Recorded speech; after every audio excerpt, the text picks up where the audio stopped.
sir. Gentleman's time has expired. The gentleman from Missouri, Mr. Cleaver, is now recognized. Thank you, Mr. Chairman.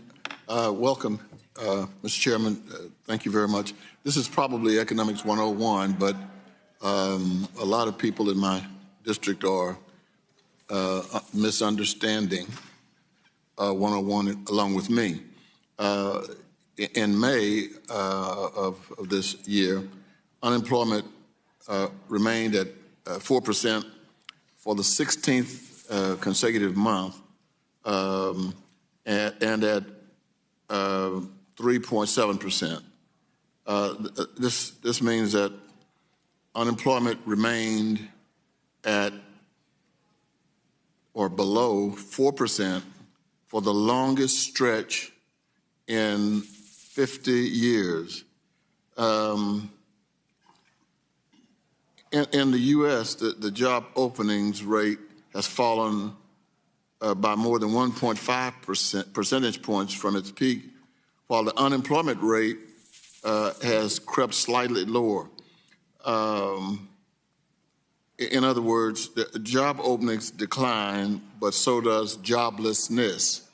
And I'm wondering if there was any expectation that this would happen, this would occur. There is an expectation that the level of the ratio of job openings to unemployed people has been in historic territory, all-time highs for a while now, in the last year or so.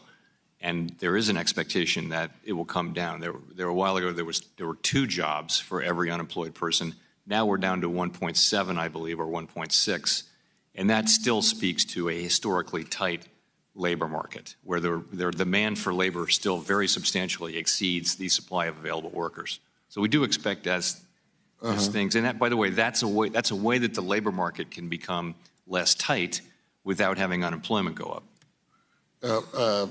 I'm sure you're hearing this all over as I am, and that is business people. I've got a good friend who has number of barbecue restaurants in Kansas City, and he is constantly telling me how difficult it is to find workers, to the point where he did something he thought I'd never do, put a sign out in front of his restaurants, job openings. And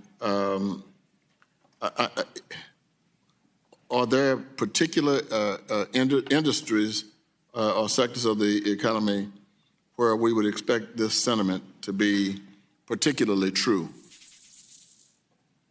No, and that is right. That is, there's still a significant labor shortage. The surveys at the aggregate level show that it's not as bad as it was 2 years ago. So gradually, businesses are reporting that they're having better able to find workers. Workers are reporting that they're not quitting their jobs as much as they were. That's a really good sign of how tight a labor market is how much people feel free to quit their jobs voluntarily. So those things are all suggesting a gradual cooling and a gradually getting supply and demand back into alignment. But we're not there yet. We still have a significant excess of demand over supply. Are we also finding that I know in Missouri, that in spite of the fact that there is some, jelly-like movement with the economy, people are still willing to go, in our community, still willing to go out and buy homes. I mean, we're not having difficulty in terms of people going out getting loans, even with the interest rates rising.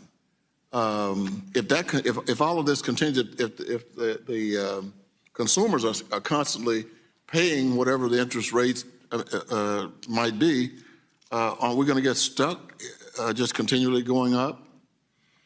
Well, no, I don't think so. So in housing in particular, there is the housing sector nationally has flattened out and maybe ticked up a little bit, but at a much lower level from where it was with rates as high as they are. So supply and demand there are getting back into alignment. And I do think that, housing inflation is set to come down as we move forward. there's a particular way that the inflation is calculated there, so that you're really only looking at you're waiting for leases to come due and roll over at much lower levels of increase. So we think housing inflation will be coming down significantly over the course of the rest of this year and next year.